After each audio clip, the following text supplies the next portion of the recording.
नमस्कार विद्यार्थी मित्रांनो, भूगोल थर्ड सेम भूरूपशास्त्र या विषयाच्या ऑनलाईन क्लासेसमध्ये मागच्या तासिकेला आपण खडकांचे वर्गीकरण, खडकांचे प्रकार कोणकोणते होते त्या संदर्भानं मागच्या 2 तासिकेमध्ये आपण अग्निजन्य खडक, त्यांचे गुणधर्म, त्यांचे प्रकार यांचा सविस्तर अभ्यास केला। त्यानंतरच्या तासिकेमध्ये स्तरित खडक, गाळाचे खडक, ज्यालाच आपण जलजन्य खडक असंही म्हटलं होतं, त्याचे गुणधर्म आणि त्यांचे प्रकार या संदर्भाने अभ्यास केला होता। आज आपल्याला खडकांच्या प्रकारांचा तिसरा जो प्रकार आहे, ज्याला आपण रूपांतरित अथवा विकृत खडक म्हणून ओळखतो, या खडकांच्या संदर्भानं आज आपण अभ्यास करणार आहोत। पृथ्वीच्या पृष्ठभागावर आढळणारा प्राथमिक स्वरूपाचा अग्निजन्य खडक आणि द्वितीय स्वरूपाचा स्तरित खडक या दोनही खडकांवर पृथ्वीच्या अंतर्गत बहिर्गत भू हालचालींमुळे उष्णता, दाब आणि रासायनिक क्रियांचा परिणाम होत असतो। त्या परिणामांमुळे खडकावर भौतिक आणि रासायनिक प्रक्रिया होऊन समतोल बिघडतो आणि हा समतोल पुन्हा नव्याने स्थापन करण्याचा खडक निसर्ग रूपानेच प्रयत्न करतात। त्यामुळे खडकातील दाब आणि उष्णता यांचा परिणाम खडकांवर होऊन खडकांचे स्वरूप बदलते, खडकांचे गुणधर्म बदलतात आणि अशा नवीन निर्माण होणाऱ्या खडकाला तिसऱ्या स्वरूपाचे नामाविधान करण्यात येते, ते म्हणजे रूपांतरित खडक। म्हणजेच अग्निजन्य अथवा स्तरित खडकांवर दाब आणि उष्णता तथाच रासायनिक प्रक्रियांचा परिणाम होऊन नवीन तिसऱ्याच स्वरूपाचा खडक तयार होत असेल तर त्याला आपण रूपांतरित खडक असं म्हणतो। या खडकाला विकृत खडक याही नावानं संबोधलं जाते। मग याला विकृत खडक का म्हणतात? तर प्राथमिक खडक म्हणजेच अग्निजन्य, द्वितीय खडक म्हणजे स्तरित खडक, या दोनही खडकांचे गुणधर्म रूपांतरणाच्या प्रक्रियेमध्ये बदलतात, म्हणून याला विकृत खडक या नावाने ओळखले जाते। शिलारसाचा उद्रेक होत असताना उष्णता बाहेर फेकली जाते आणि ह्या बाहेर फेकलेल्या उष्णतेमुळे आजूबाजूचे जे खडक आहेत या खडकांचे स्वरूप बदलते। स्वरूप बदलल्यामुळे उष्णतेच्या संपर्कातील खडकातील रासायनिक बदल व रासायनिक संघटन बदलतात आणि भूकवचातील अंतर्गत बहिर्गत दाबांमुळे पृथ्वीचे खडक भरडले जातात। त्यातील छिद्रे नाहीसे होऊन खडकांना टणकपणा, कठीणपणा प्राप्त होतो। त्यामुळे जुन्या खडकातील खनिजांचे स्वरूप नवीन अशा रचनेत तयार होते आणि स्तरित खडकातील जीव अवशेषांचे रूपांतर या प्रक्रियेमुळे नाश होतो। काही वेळेला दाबामुळे खडकांचा भुंगासुद्धा होऊ शकतो। प्रसिद्ध शास्त्रज्ञ वार्वेस्टर यांनी ज्या खडकांचे विघटन न होता स्वरूप व रचना यांच्यामध्ये परिवर्तन झाले असते, अशा खडकांचा समावेश रूपांतरित खडकांच्या संज्ञेमध्ये केला जातो। रूपांतरित खडकाला ग्रीक भाषेमध्ये मेटामॉर्फ या शब्दाने उल्लेख केला जातो। या शब्दाचा ग्रीक अर्थ होतो बदललेल्या स्वरूपाचा, चेंज ऑफ फॉर्म्स। रूपांतरणाची क्रिया जेव्हा अग्निजन्य खडकात होते तेव्हा त्यास अग्निजन्य रूपांतरित खडक म्हणतात। म्हणजे अग्निजन्य खडकावर दाब आणि उष्णता यांचा परिणाम होऊन जर नवीन स्वरूपाचा खडक तयार होत असेल तर त्याला अग्निजन्य रूपांतरित खडक असे म्हणतात।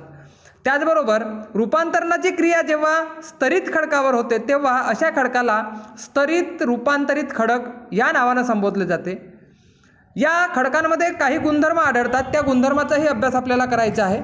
तर रूपांतरित खडकाचे गुणधर्म कोणकोणते आहेत? तर रूपांतरित खडक भरीव, टणक, सहज झीज न होणारा आणि स्फटिकमय असतो। तसेच उष्णता आणि दाब यांचा परिणाम या खडकांवर झाल्यामुळे खडकातील जे वनस्पती आणि प्राण्यांचे अवशेष, ज्यालाच आपण जीवाश्म असं म्हणतो, हे जीवाश्म किंवा वनस्पती प्राण्यांचे अवशेष या नवीन रूपांतरित खडकामध्ये आढळत नाही।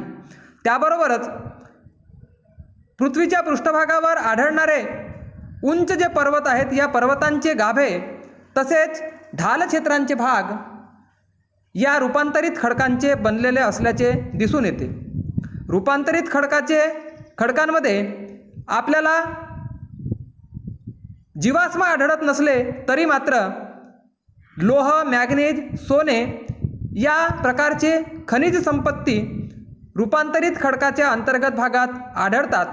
रूपांतरित खडक गुणधर्म, स्वरूप, आकार या दृष्टीने त्याच्या मूळ खडकापासून अगदी भिन्न गुणधर्माचा असतो आणि मूळ खडकापेक्षा हा खडक टणक आणि कठीणही असतो. संगमरवर दगडाला घासल्यामुळे चकाकी येते आणि तो बळकट असल्यामुळे त्याचा उपयोग विशेषतः दैनंदिन जीवनामध्ये पुतळे आणि इमारती तयार करण्यासाठी केला जातो. सदर रूपांतरित खडकाचे हे प्रमुख गुणधर्म आपण अभ्यासले. मग या रूपांतरित खडकांचे प्रकार कोणकोणते आहेत?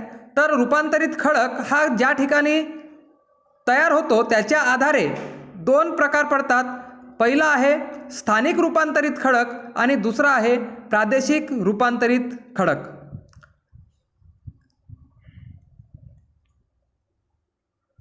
प्रादेशिक रूपांतरित खडक हा एका विशिष्ट भूप्रदेशाच्या ठिकाणी एका विशिष्ट प्रादेशिक भूरचना असलेल्या ठिकाणी आढळतो. त्याचबरोबर विस्कळीत रूपांतरित खडक हा सुद्धा एक खडकांचाच प्रकार रूपांतरित खडकाचाच प्रकार गणला जातो. औष्णिक रूपांतरित खडक हा उष्णतेपुढे निर्माण होणारा खडक आहे. ज्वालामुखी उद्रेकाच्या वेळी अग्निजन्य खडकाची निर्मिती होते. त्याच वेळेला प्रचंड उष्णतेमुळे ज्या भागात ज्वालामुखी उद्रेक होतात त्याच्या आसपासच्या भागात प्रचंड तापमान व औष्णिक क्षमता रूपांतरित खडका निर्माण करण्यासाठी कारणीभूत असते. सक्तीजन्य रूपांतरित खडक म्हणजे भूकवचाच्या आतून दाब पडून काही वेळेला खडकामध्ये रूपांतर घडून येते आणि या प्रकारच्या पर्वतरांगात परिवर्तनात प्रचंड दाबामुळे निर्माण होणारी शक्ती हे रूपांतरणाचे प्रमुख कारण समजले जाते. अशा खडकाला सक्तीजन्य रूपांतरित खडक म्हणतात. उष्णता सक्तीजन्य रूपांतरित खडक काही वेळेला ज्वालामुखी उद्रेकाच्या वेळी जेव्हा लावारस आसपासच्या प्रदेशात पसरतो उष्णता निर्माण होते आणि अशा दोन्ही घटकाच्या एकत्रित परिणामामुळे खडकांची क्रिया निर्माण होते. अशा खडकाला सक्तीजन्य रूपांतरित खडक या नावानं संबोधतात. तसेच प्रमुख रूपांतरित खडकांचे प्रकार रूपांतरित खडक कोणकोणते?